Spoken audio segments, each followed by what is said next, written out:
Assam state livelihood mission society recruitment 2025 ফালৰ পৰা এতিয়া নতুনকৈ ওলাইছে ভালেমানকেইটা পোষ্ট আৰু এই পোষ্টকেইটা ওলাইছে ASRLM এছৰ ফালৰ পৰা আৰু পোষ্টকেইটা আপোনালোকৰ আবেদন কৰা লাষ্ট ডেটটো হৈছে 16 জুন 2025 আপোনালোকে এই পদকেইটাৰ কাৰণে আবেদন কৰিব পাৰিব। পদকেইটা ওলাইছে আপোনালোকৰ Assam state rural livelihood mission society ফালৰ পৰা আৰু এই পোষ্টকেইটা আপোনালোকৰ এটা বিভাগত নহয় ভালেমানকেইটা বিভাগত পদকেইটা ওলাইছে। ইয়াৰে আপোনালোকৰ প্ৰথমটো হ'ল ষ্টেট প্ৰজেক্ট মেনেজাৰ ফাইনেন্সিয়েল ইনক্লুজনৰ কাৰণে ওলাইছে এটা পোষ্ট আৰু ইয়াৰ দৰমহা থাকিব আপোনালোকৰ 63,000 টকা মাহিলী দৰমহা আৰু শিক্ষাগত অৰ্হতাটো বিচাৰিছে ইয়াৰ কাৰণে পষ্ট গ্ৰেজুৱেট হ'ব লাগিব। ছেকেণ্ড পোষ্টটো ওলাইছে আপোনালোকৰ প্ৰজেক্ট মেনেজাৰৰ কাৰণে এটা, ইয়াৰ দৰমহা থাকিব আপোনালোকৰ 49,000 টকা।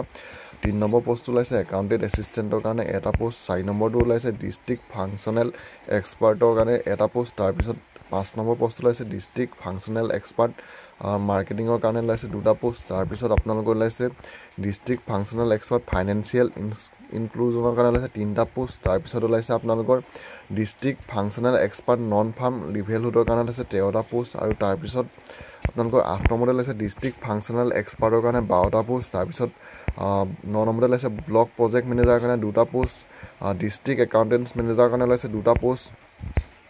ডিষ্ট্ৰিক্ট MIS মেনেজাৰৰ কাৰণে ওলাইছে 6টা পদ আৰু ব্লক কৰ্ডিনেটৰৰ কাৰণে ওলাইছে 11টা পদ আৰু ইয়াৰে ব্লক একাউণ্টেণ্টছৰ কাৰণে ওলাইছে 26টা পদ আৰু এইকেইটাৰ কাৰণে যদি আপোনালোকে আবেদন কৰিব বিচাৰে গোটেইকেইটাৰ কাৰণে আপোনালোকৰ কেইটামান তলৰ যোনকেইটা পোষ্ট আছে আপোনালোকৰ ব্লক একাউণ্টেণ্টছৰ কাৰণে হওক বা আপোনালোকৰ ব্লক MIS এক্সিকিউটিভৰ কাৰণে আপোনালোকে গ্ৰেজুৱেশ্যন কৰা হ'লেই আবেদন কৰিব পাৰিব। তো ইয়াৰ আপোনালোকৰ যোনটো ডিষ্ট্ৰিক্ট ফাংচনেল এক্সপাৰ্ট স্কিলৰ কাৰণে 2টা পদ ওলাইছে, এইকেইটাৰ কাৰণে আপোনালোকে পষ্ট গ্ৰেজুৱেট বিচাৰিছে আৰু ডমিন এক্সপাৰ্ট ল একাউণ্টেণ্টছৰ কাৰণে যোনটো পদ ওলাইছে ইয়াৰ কাৰণে আপোনালোকে MCOM কৰা হ'ব লাগিব আৰু EPFO কৰ্ডিনেটৰৰ কাৰণে 5টা পদ ওলাইছে আৰু এই পষ্টকেইটা আপোনালোকৰ কাৰণে আপোনালোকে গ্ৰেজুৱেশ্যন কৰা বিচাৰিছে আৰু এজ লিমিটটো আপোনালোকে এই পদকেইটাৰ কাৰণে যদি আবেদন কৰিব বিচাৰে আপোনালোকৰ এজ লিমিটটো 40 বছৰলৈকে আপোনালোকে পাৰিব।